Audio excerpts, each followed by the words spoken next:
Hello, and welcome to the next installment of Cooking by the Book.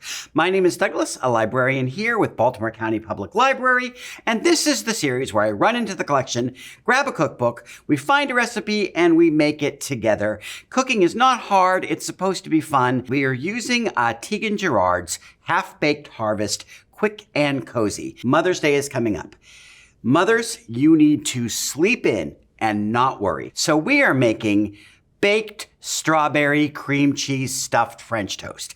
So let's get started and see what happens. Now this requires a 9 by 13 inch pan, something that you can put in the oven because it is baked. So we have that. The first thing we want to do is grab our butter, and we want to liberally butter our 9 by 13 inch pan.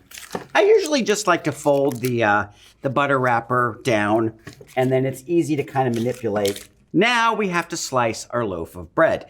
Luckily, you can buy a loaf of bread for this. You don't have to bake your own, but if you do, I'm not going to say anything. But in this case, we're using a loaf of challah. I think we could probably use a brioche. I think that would give it a similar flavor, but we do have a loaf of challah right here. We want to cut them into 1.5 inch slices. And here we go. So now we are going to whip up our cream cheese. We want to leave the cream cheese out till it gets to room temperature because that will make it softer and easier to whip. You can buy already whipped cream cheese, and no shame if you want to do that, but I have left my cream cheese out. I've got my electric mixer, and we're just going to whip this up.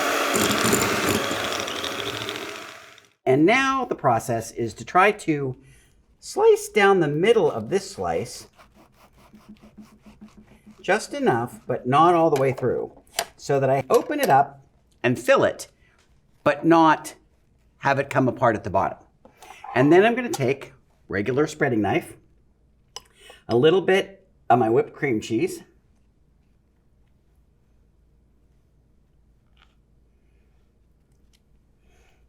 and then a little bit of my jam.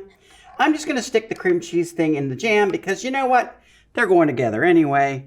So, a little cream cheese with your jam. What else do you need, right? And now I've got this together like a little jam cream cheese. Now, I think you could just eat this now and not worry about it, but we're going to follow the recipe, so we're going to continue. I'm starting with 6 eggs, and I'm going to whip these up. I'm going to add 2 cups of whole milk to this. Going to incorporate this together. I have 4 tablespoons of salted butter.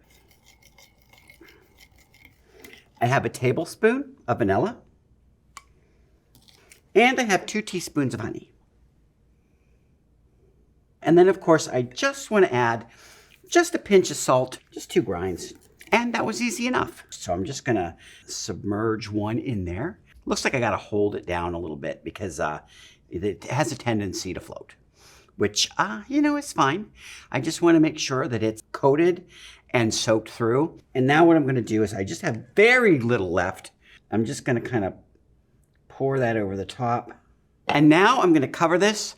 I'm going to put it in the refrigerator, and then we are going to bake. So we want to preheat our oven to 375, and I'm going to get that started now. I have a 1/4 cup of honey. We are adding fresh strawberries, and we were adding about 2 teaspoons of lemon juice. And we are just going to stir all this up. We're not going to bake this or cook this. It just says use some strawberries. I think I'm going to 1/4 mine. That's usually nice. And now I'm just going to stir the honey and the lemon juice with our strawberries. And look at this, it came out. It's really wonderful. It's hard to tell if it browns because the challah is already browned, but it is baked through and it smells really good. I'm just going to add a little bit of my honey-coated strawberries to the plate. And funnily enough, we were able to fit the pan inside a toaster oven. So you can set your toaster oven for 375. And if it's big enough, you can slide your pan in there. That is good. The challah is a very good bread for this. It's just has the challah itself is a really nice flavor. When we add the strawberries and the whipped cream and the jam to this and the cream cheese, It's fantastic, and it looks great, and it's easy, and you can make it ahead of time. Tieghan Gerard, Half-Baked Harvest, definitely 2 thumbs up. Thank you for giving us this recipe and saving Mother's Day all over the world. Get out there, get some bread, get some French toast going. We'll see you at the next one, and until then, keep cooking.